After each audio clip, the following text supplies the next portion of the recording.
Claude Monet a 43 ans lorsqu'en 1883, il découvre Giverny, ou plutôt d'abord la Normandie, qui l'inspire complètement dans ses rêves impressionnistes. C'est un paysagiste, un peintre paysagiste, et il trouve une sorte de petite masure entourée de très très grands terrains, et il décide de s'y installer. Claude Monet va transformer cet espace en un véritable petit paradis qui aujourd'hui reçoit la visite de plus de 650 000 personnes chaque année.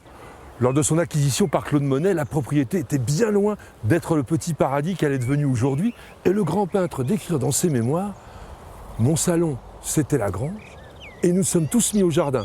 Je plantais, je binais, je sarclais moi-même, tandis que le soir, les enfants arrosaient. » Amoureux de la campagne, Monet commence son premier jardin avec le verger ici que l'on appelait le Clos Normand. Il l'aménage, ce verger est situé juste en face de la maison et petit à petit le jardin s'étend, prend des fleurs et devient exceptionnel. C'est le jardin que l'on voit aujourd'hui, mais avant qu'il ait atteint cette magnificence, il s'est passé beaucoup de choses et c'est une longue histoire. Nous sommes ici dans l'allée centrale, le point le plus célèbre du jardin de Monet à Giverny, qui se lance directement en perspective devant la maison. Il est ponctué par deux grands ifs et ensuite par des arceaux qui font une sorte de roseraie. Et ce qui est très connu, c'est ce tapis de capucine qui fleurit pratiquement tout l'été. Sur les côtés, nous avons des dahlias qui étaient très à la mode à l'époque et qui sont remplacés au printemps par une profusion d'iris. Et c'est toujours un jardin merveilleux et multicolore. On se doit de respecter Monet, bien sûr. Monet, c'est un grand homme. Et on a la charge de ce jardin, c'est une honneur. Donc, tout le travail que je fais aujourd'hui, c'est de revenir sur les tableaux de Claude Monet, de regarder les tableaux de Monet et de respecter vraiment à la lettre Claude Monet et son jardin de l'époque autant que possible. Il a peint dans le jardin. Et donc, on sait que cette allée centrale est reconstituée exactement comme à l'époque, avec des capucines oranges dans l'allée. Si on vient visiter le jardin aujourd'hui, on regarde les tableaux de Monet, les deux superimposent, c'est exactement comme à l'époque de Monet.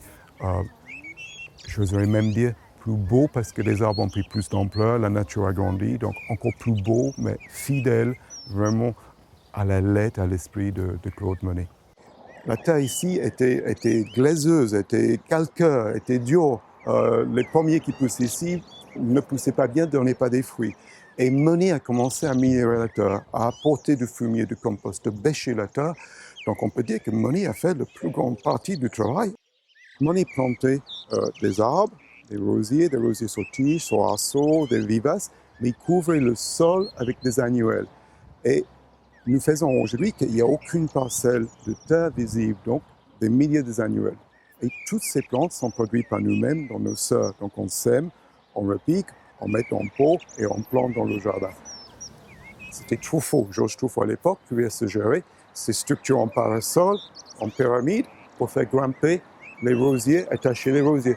Tout ça pour donner des verticales dans le jardin, sans donner de l'ombre qui était donnée par des arbres. Sur le côté est du jardin, il y a ce qu'on appelle des boîtes de peinture. Et dans ces boîtes de peinture, on les voit dans les documents de l'époque, que Monet plantait des plantes par bloc. Ce terme boîte de peinture correspond très bien à un jardin de peintre. Il y avait par massif des thèmes chauds, des thèmes froids. Et dans les boîtes à peinture, le thème, c'était que les boîtes à peinture allaient du blanc, passaient par le jaune pâle, le jaune, l'orange, le rouge, et finissaient dans le bleu et le violet.